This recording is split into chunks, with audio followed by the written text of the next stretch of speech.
Right. So we were here looking at complexity, time complexity of different operations.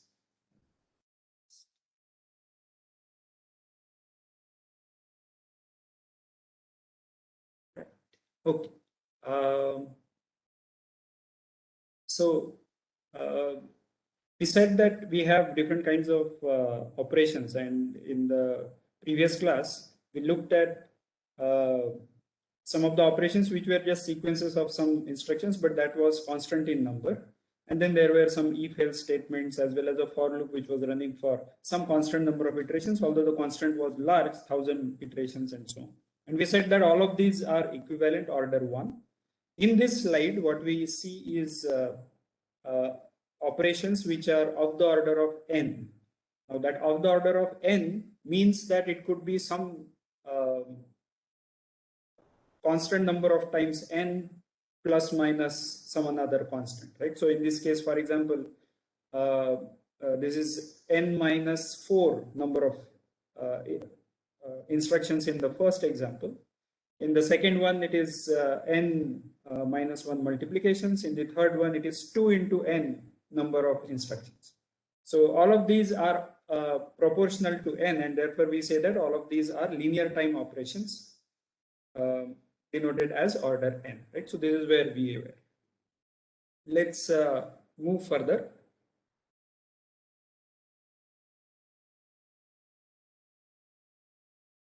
So let's define this complexity notion formally. So what we are going to say is that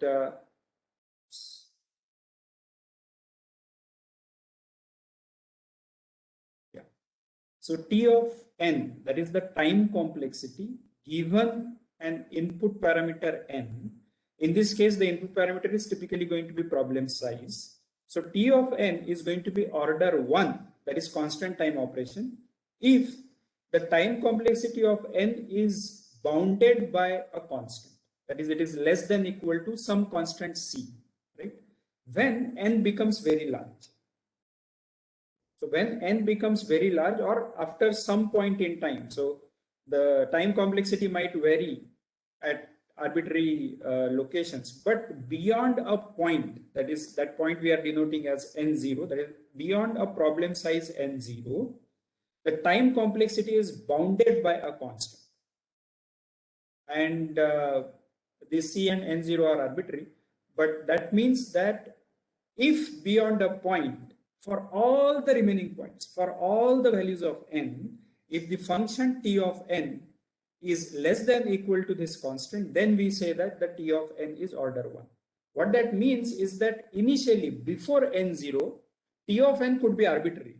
It could as well be very large value. But beyond that point, if it is guaranteed that it is going to reach a kind of a place where it is always going to be below some constant, or it is going to reach some sort of a plateau, then we say that it is order 1 operation. Any concerns on this particular definition of order 1?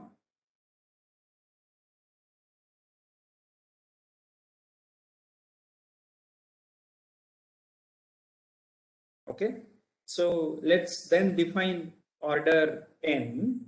We will define it in an exactly similar manner. So we'll say that T of n is order n if T of n is less than equal to some constant times n, and the rest of the part remains the same. That is, beyond certain n0, beyond certain n0, if the time complexity function is bounded by c times n, then we say that it is a linear time operation.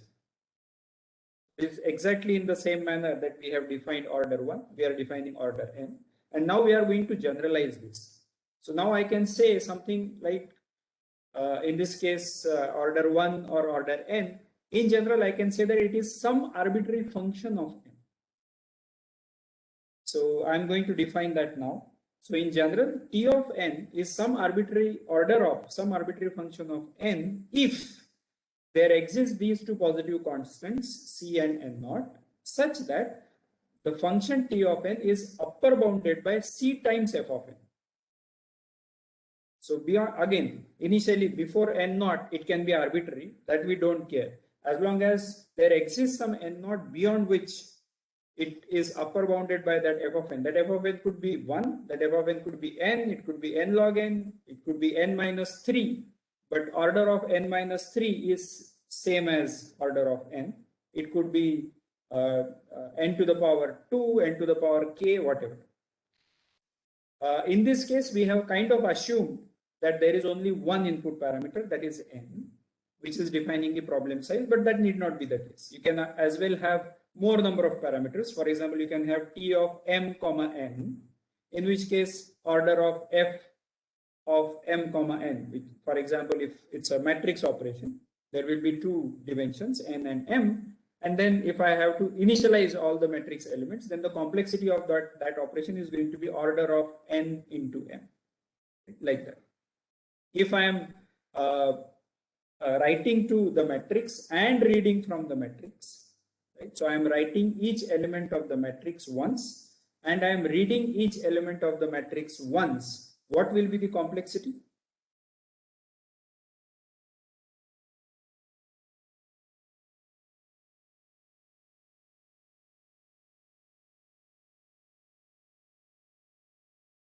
Okay, I repeat the question. If I read an n by m matrix, if I write each element once in an n by n matrix and also read all those elements, what will be the complexity of such an operation?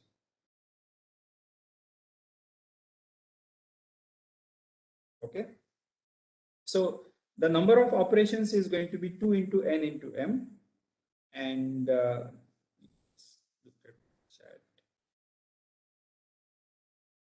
yeah, as Kaushik is suggesting, 2 into n into m operations are there. The complexity will define in terms of, or will specify in terms of O, which all of you have written. Salman, Arshdeep, Sampriti, Raghu. Order mn is going to be the operation, although the number of operations is 2 into m. So in general, this function could be, for example, 2 into m into n plus, let's say, some other 5. That is possible. So we ignore those additive constants, and we also ignore the multiplicative constants.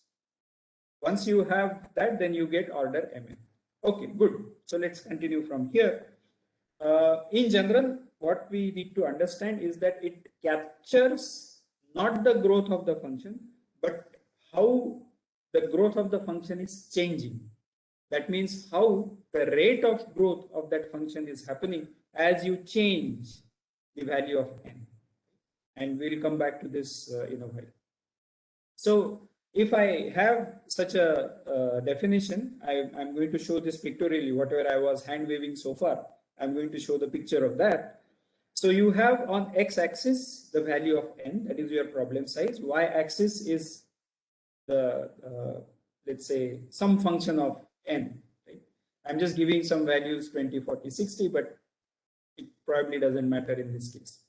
And if it so happens that the red line, which is the constant times function of n, is changing as we have shown with respect to the value of n, and the time complexity is t of n, which is the blue line, then we can see that initially before that n naught, one is above the other, and the above the relationship between c of f of n and t of n keep changing. But beyond n naught, which happens for n equal to 7, maybe n equal to 8, we should say, if n is an integer. If it's a real number, then I can say some 7.1 or something.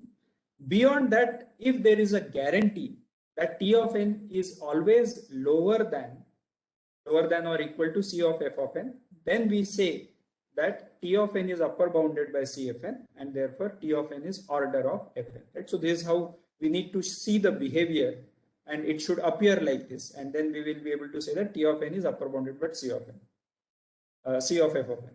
Now my question is, if there is c of f of n, which is above t of n in this particular picture, What if there is some other function, c into g of n, which is starting from 40 on y-axis and going above c into f of n, right? So there is some function. For example, if I say that my matrix operation that we just discussed is order of mn. So there is going to be this c of f of n, which is going to be order of mn. So that part is okay. But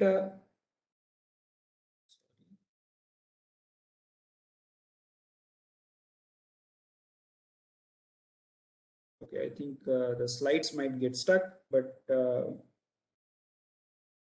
anyway, so am I still audible? Can people confirm?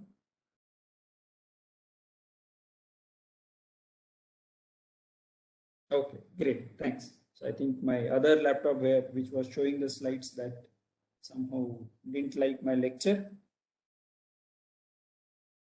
like last time.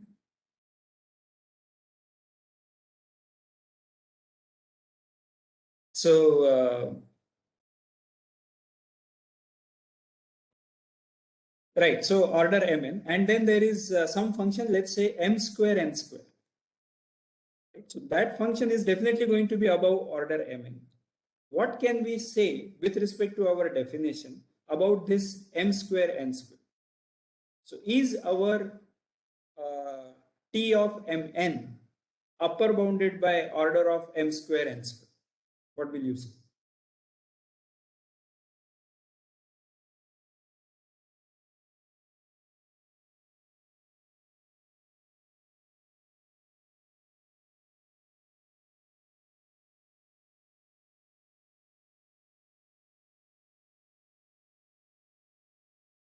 Okay, so according to our definitions, we have not said anything about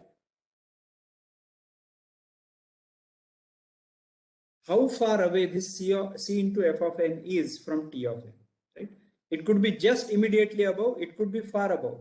And therefore, in both cases, whether it is order mn or order m square n square, or order mn square or order m square n, all of these are valid answers for our matrix writing as well as reading. What that means is that we are just talking about some upper bound. We have not yet talked about the uh, tightness of that bound. So both of these are valid answers. That is, or all of these are valid answers. That matrix writing and reading is going to be order mn, order m square n, order mn log n, order mn square, order m square n square, order m to the power 5, n to the power 10. Right? This is also a valid answer, just that it is not tight. Right? So we would like this complexity to be tight, but order notation, that is capital O, it is also called as big O, that is defining only the upper bound, and therefore we'll be able to say even this for all these answers for, so it's just an upper bound. And we can say that if it is order mn, it is also m square n, it is also m square n square, it is also m cube n, n to the power 4, etc. So all of these are possible. Okay, so I'll try to, this is coming up again.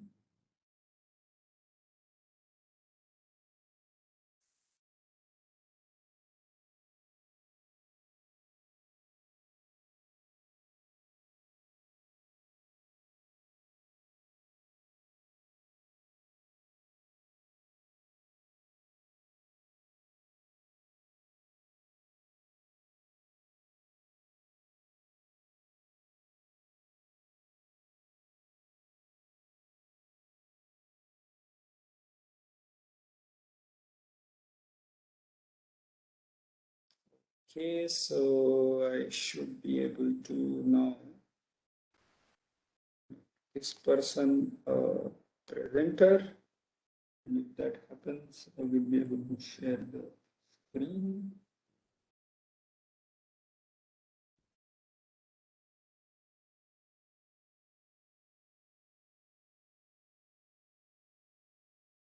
Okay, so all right. Okay, so that's where we were. Um, okay, so BIGO in some sense, not some sense, BIGO is definitely a worst case time complexity, right? So this was some question which had come up some time back in the last class, that we are talking about the worst case scenario. Yes, we are talking about the worst case scenario, and therefore we are just talking about the upper bound, and that's what, and therefore it can be different. We can as well change it, just that we would like to be as tight as possible. So,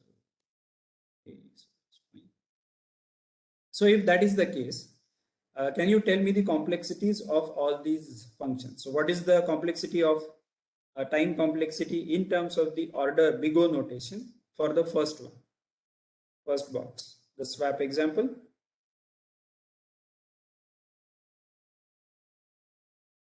Order 1, as Pawan, Salman said, it is order 1. Okay, what is the time complexity of the second one, the for loop, single for loop?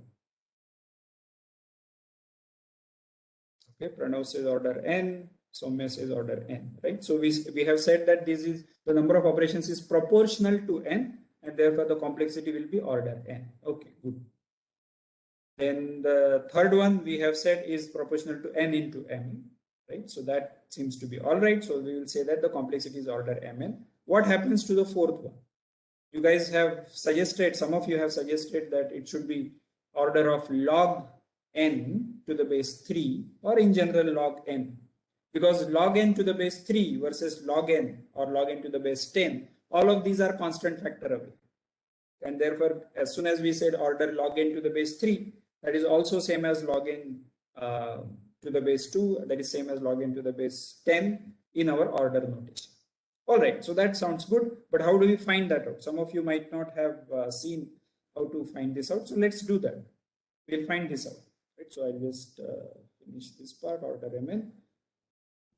We'll solve this particular example for time complexity, and as you would have noticed, I have changed this from n equals 1 to n less than equal to 1, just to make our life simple with respect to identifying the time complexity, but it will work even if you have equals 1.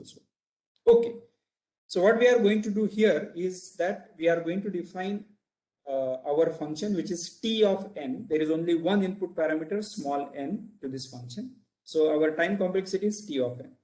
That, how does the work get done by this function, this recursive function? So if we split this if else, which is question mark colon construct, we find that in general you call 4 into fun of n by 3, which means that I reduce the problem size to n by 3 from n.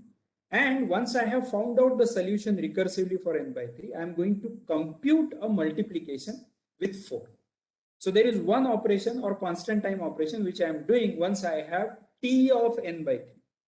If I have t of n by 3, then I am doing a constant time operation on that, right?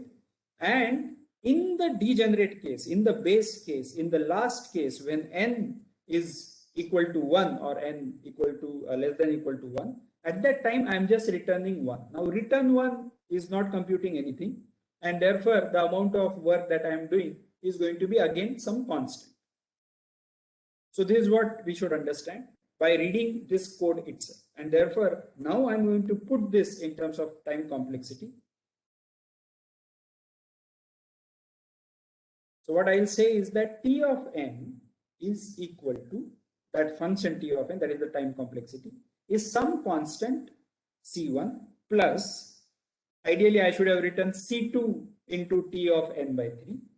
But that's okay. I can as well ignore that constant, because finally those constants are going to get merged in the order notation. So you can as well do it with C2 and C2 into Tn by 3, but this will probably be easier. And T of 1 equal to 1. That is, in the degenerate case, the base case is T of 1 equal to 1.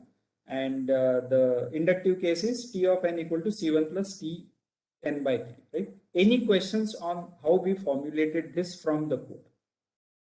Anybody who has not understood, please feel free to.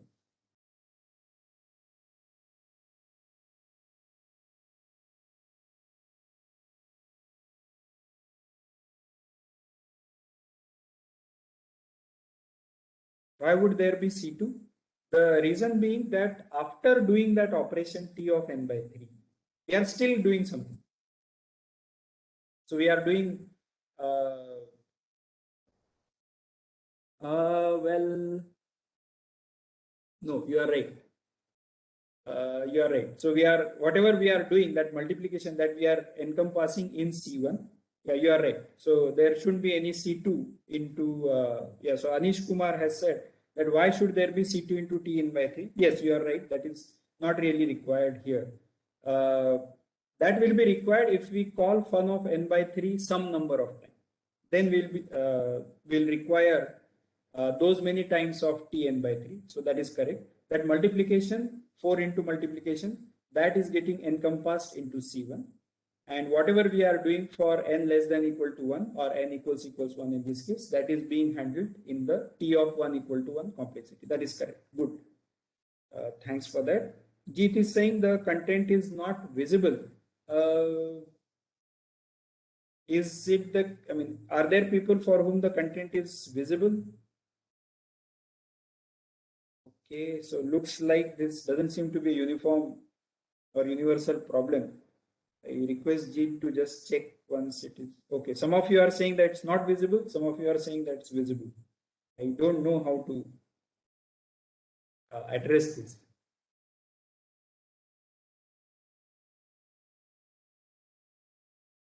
It's a little strange.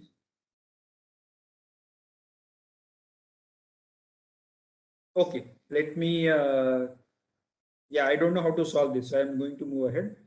What is the C1 here? Time for if condition? No. This is going to be, yeah, you can as well include that time in this case. The time for if condition as well as the multiplication by 4 is going to be all of that included inside C1, right? So that is fine. Then where can we see the class recordings? I thought I sent an email on Moodle yesterday. So you should be able to get these recordings available on the YouTube channel, which I have shared. Are there people who have received the email and they know where the class recordings are? I checked Moodle and I saw the post, but I did not receive an email notification. Oh. After the new Moodle instance, we are not getting any mails from announcements. Oh, I see. Okay, that's a little bit of problem. So I request all of you to check Moodle. I have posted something there, but I'll check with the team which is after which handles Moodle that the emails are probably not coming. I'll take a note of that. Yes, on the website also I have added the link, that is correct. On course webpage also I have added the links to the class record. All right, so we'll move ahead from here. I'm sorry if you are not able to see this slide because some of you are finding it difficult. So I can do this for T of n by 3 also. So I'm going to now, whatever is my equation for T of n, I'm going to change it to T of n by 3 also, and that is going to become T of n by 3 is going to be changed to C1 plus T of n by 9. So that is what it will be. Soumya has raised her hand. Soumya, you have a question?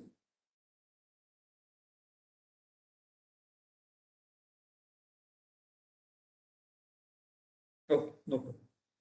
Right. So then we have this, and I can keep doing this, or at least convert this into a form which is going to be helpful for me. So I'll say that this is 2 times C1 plus T of n upon 3 square. And as soon as I do that, I can do it for one more step. Then I can generalize it for the k step. So this I am going to do again and again, which means that the recursion is going to get unfolded, or recursion is going to call itself, call that function fun some number of times until it reaches T of 1, right? When n becomes 1. At that time, I'll be able to say, so in general, if I have this equation that T of n equal to kc1 plus T of n to the power n by 3 to the power k, in the degenerate case, this T of n upon 3 to the power k is going to become 1. And that will happen if 3 to the power k is same as n. And at that time, I'll be able to simplify this equation. Right? So if n becomes same as 3 to the power k, then t of n becomes same as, then k becomes essentially log n to the base 3. And therefore, I can replace k with log n to the base 3 into C1 plus t of 1, and t of 1 is 1. And we said that we are going to remove additive and multiplicative constants, and therefore we get order of log n to the base 3 as the complexity of this particular function. Right? So this is a general method in which we compute the time complexities. The most important part of this is coming up with the initial equation. So by looking at the code, if we are, or by looking at the algorithm, you don't have to look at always the code. By looking at the algorithm, if you are able to say that the time complexity of an arbitrary parameter n is going to be of this form, then we solve it using the methods that I just described. Along with the base case, then we degenerate that to the base case and simplify the equation. We remove the additive and multiplicative constants, and what we get is the time complexity. Okay. Any questions on this part?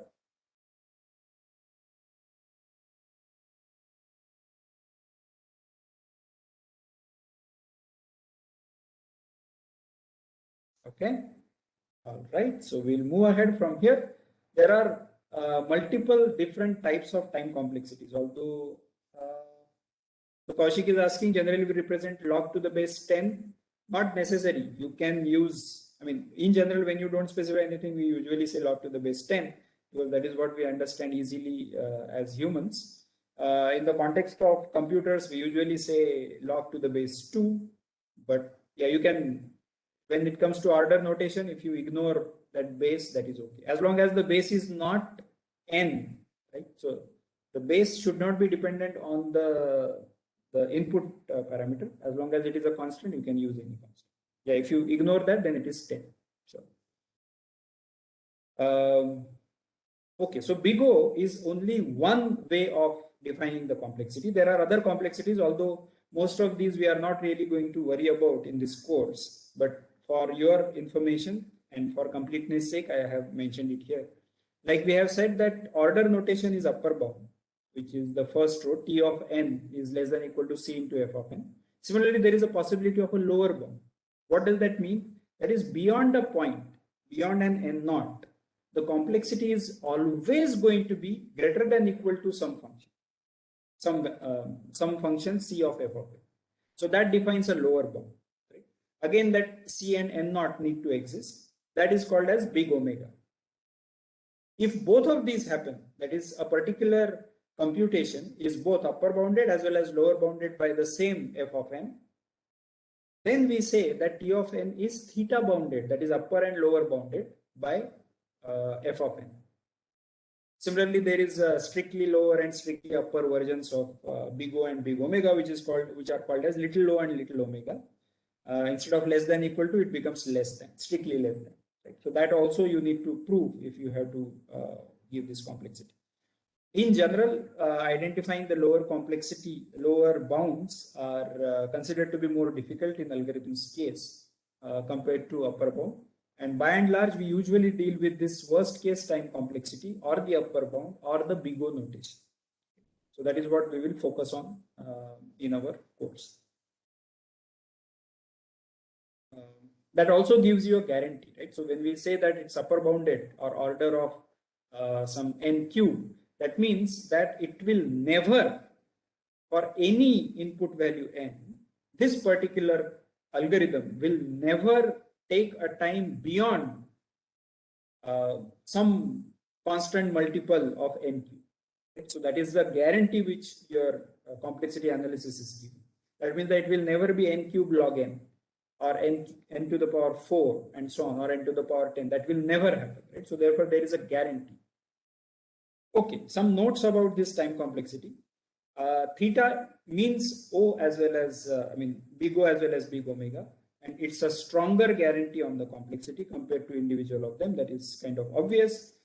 If T of n is order n, right? So this is what we were talking about, that if something is, let's say, order n, then T of n is also upper bounded by order n square.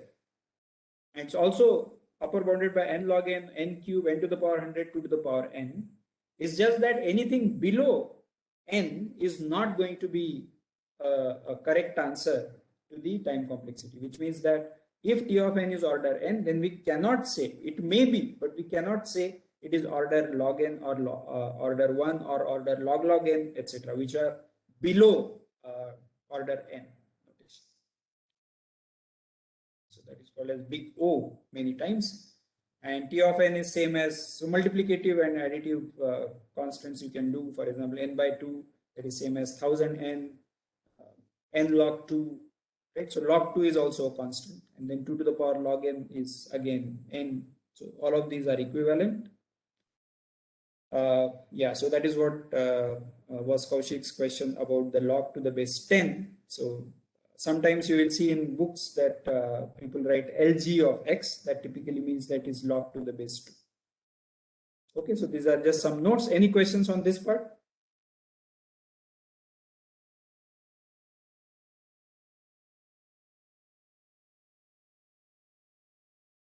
Okay, so I'll move ahead. Yeah, okay, so this is also an important point. If let's say that f of n is upper bounding this time complexity, that means that f of n is always going to be greater than equal to this t of n, right? So according to our figure that we saw, that means that t of n is going to be a lower bound of f of n, right? So the relationship is going to be kind of symmetric or asymmetric, let's put it that way. And therefore, if t of n is order of f of n, then we can say that f of n is lower bounded by t of n.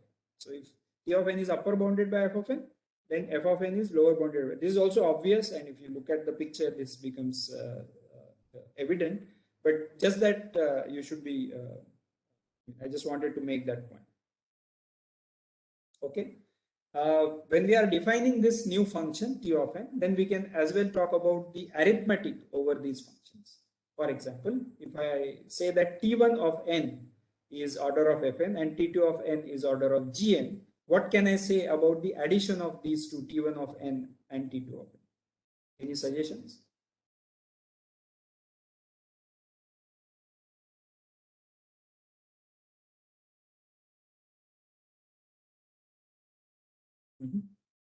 Kaushik is saying minimum of fn and gn. That's a good guess. Yeah, Kaushik has corrected it to max. Any other suggestions?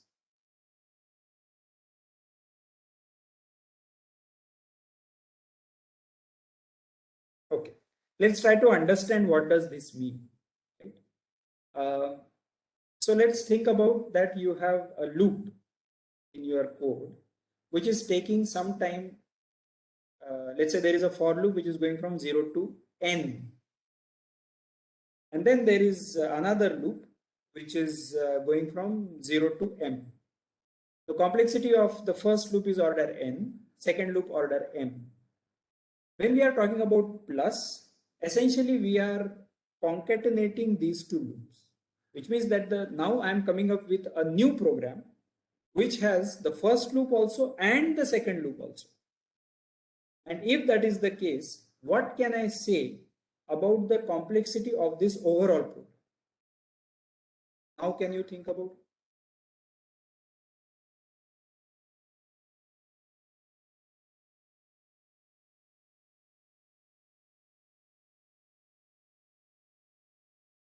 it? Okay, fn plus gn, that will be the time taken.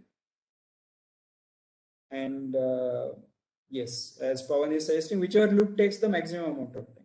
So if both the loops take the same amount of time, that is they run for the same number of iterations, n and m are the same, then the sum of these two, that is fn plus gn as Kaushik has suggested, is going to be essentially 2 times n or 2 times m.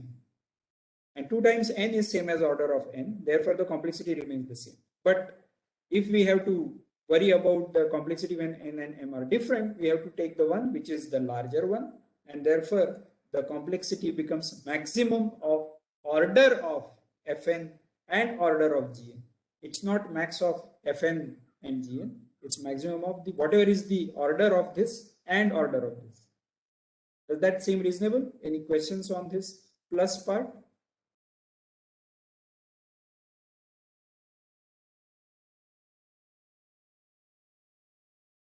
Okay. Now you have to tell me what happens with the multiplication and what is the meaning of this multiplication.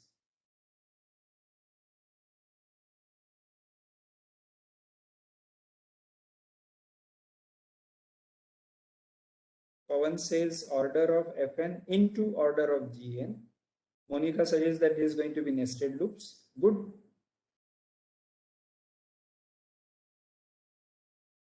Any other suggestions? Will this be a multiplication of the two orders, or will it be order of the multiplication of these functions, or will it be max over something else? Any suggestion? N square, Shubham says, order of Fn into Gn.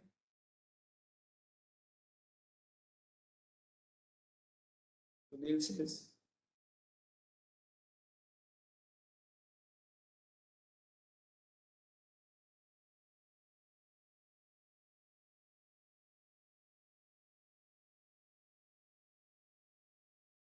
okay, so it's going to be order of Fn into Gn, that is and the answer is correct, that it is going to be nested loop. So you have something going over n, another going over m, let's say, and then you are moving one loop inside the other loop, and that is going to require you a multiplication of their time complexities.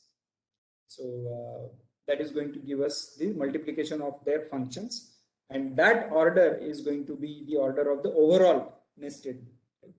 I think that is what I have as your classwork, but I think we have discussed that already, so we'll skip this. Okay, what are the typical complexities that we come across, right? So we have already discussed some of these complexities, but I'll just mention that for our understanding. First is order 1, that is a constant.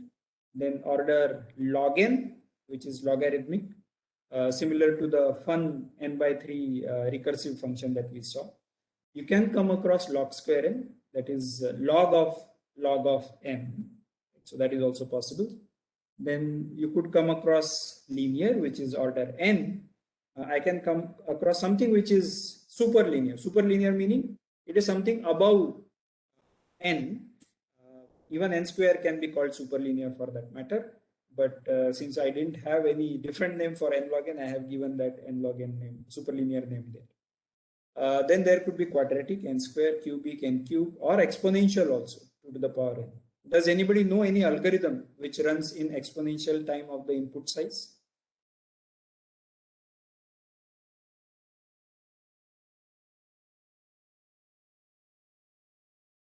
Number of subsets. Good.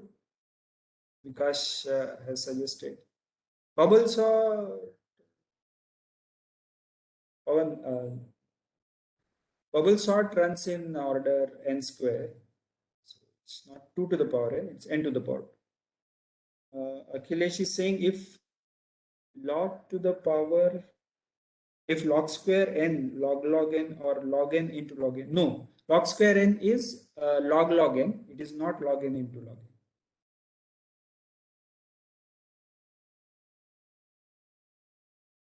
Towers of Hanai.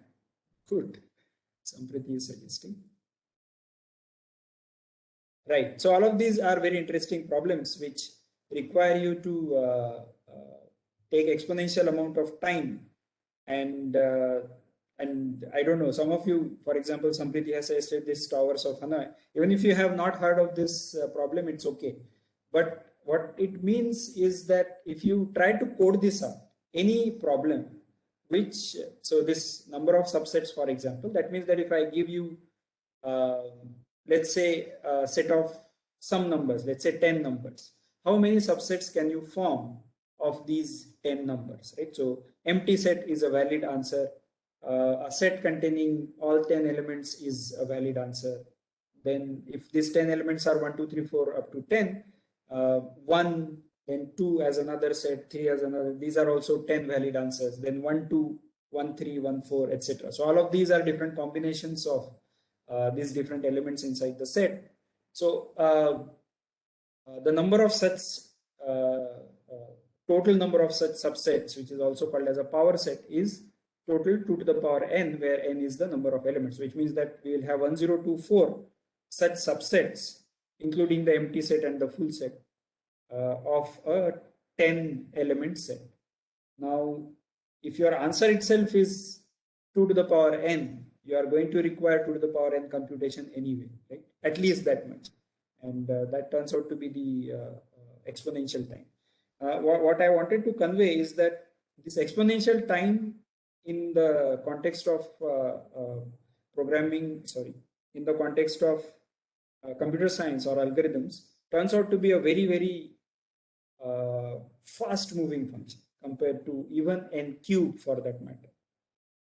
And therefore, exponential time algorithms are kind of treated in a slightly different way and are definitely not expected to be efficient algorithms. Right? So that is many times we distinguish between something called as a polynomial time algorithms versus exponential time algorithms.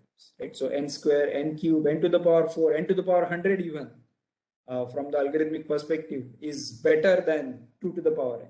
Right? So that is what it is. And some of you might have heard this question of P versus NP problem in the computer science, which has some resemblance to this complexity aspects. Pictorially, if I try to draw these, right, so these are all very nice values, and therefore the curves that I have obtained are very nice. So x-axis is again n, y-axis are just the values for different values of n for different functions. So if you look at, for example, the uppermost line, that is actually not 2 to the power n, but that is n cubed, right? And why is it turning out to be above 2 to the power n? Any suggestions? 2 to the power n is the second line, which is the light green. So why is n cube above 2 to the power n? It's a small n, right? So we have not yet reached n naught, and it's actually occurring somewhere around 10, right, where it is crossing. And if you take it forward, 2 to the power n is going to grow really fast, whereas n cube will still grow relatively with a smaller speed. Right, so that should be understood, and that is one of the reasons why we should not be concerned about, or why time complexity does not concern about the smaller values of n. It says that you have to reach some large value of n naught, and beyond that, as n tends to infinity, this is what happens. If you look at n square, that is actually that blue line, light blue, that is still much below, and it looks that it is performing nice, but then x-axis grows only up to the values of 10. If I just draw everything except the last two, that is n cube and 2 to the power n, you will see, and for larger values of n, you will see that there is a large difference between n square and n log n. Right? If you see n log n, n, these are very close to each other. So log factor, it turns out to be much smaller, and therefore if compared to n square, n log n is much closer to n. So that also is something which we prefer. So if there is an n square algorithm and there is n log n algorithm, then n log n is considered to be much better improvement over that n square. Okay. Any questions so far?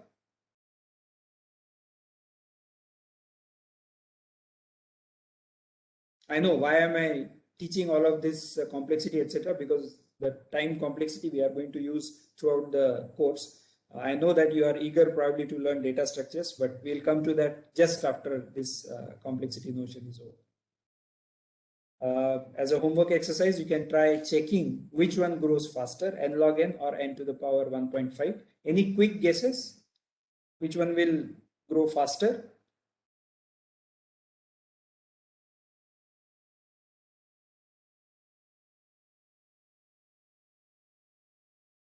Kaushik says n to the power 1.5. Pawan also says that. Mrityunjay also says that. Kaustav also says that. Okay. Tapaswini, Anish, all of you are on the same page that n to the power 1.5. I think it's worth checking. And if somebody finds n log n to be running faster, I think you can suggest something to all your friends. All right. So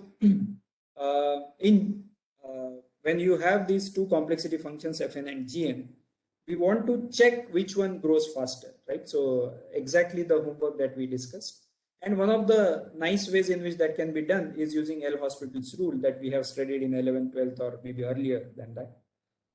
In the limit as n tends to infinity, what happens to this ratio fn upon gn? This also makes sense because we said that the time complexity measures the rate of growth. And as soon as we talk about the rate of growth, we can talk about the differentiation of these. And that is where the L'Hospital's rule kind of comes into play. Right? So there are 4 different values of this limit, right? What are those values? Can somebody tell? At least some of the values.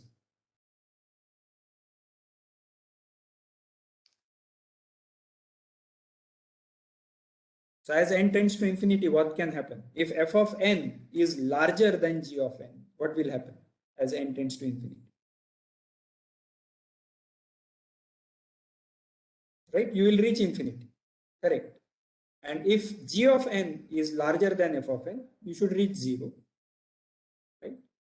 And if f of n and g of n are comparable, then it will converge to 1. But there is a 4th possibility that is possible. Right? So in general, we will not say 1, but since we are talking about the order notation, we will say that it is a constant, but that is same as order 1. So that is the constant. So these 3 you have told, but what is the 4th one?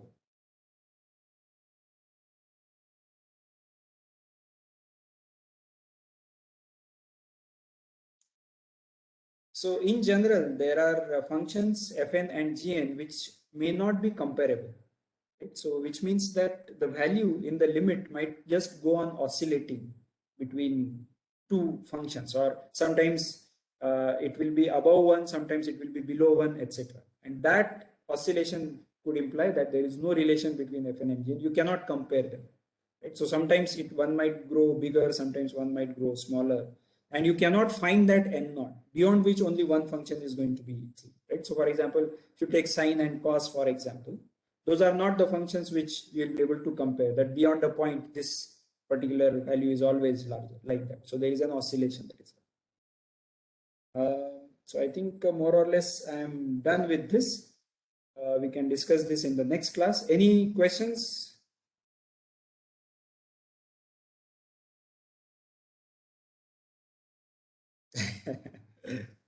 According to this, n log n should grow faster. Okay.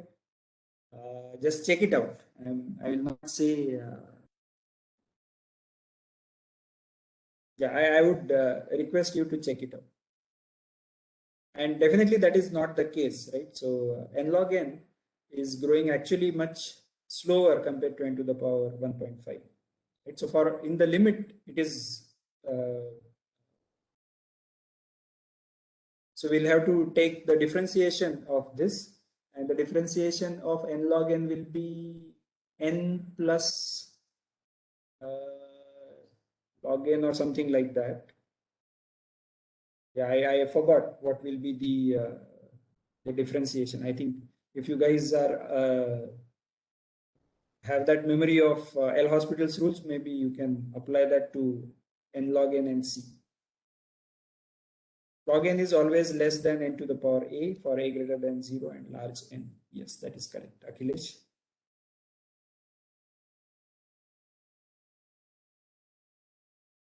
Right, so that kind of gives you an answer. So that's good. We'll stop here and we'll meet on Friday.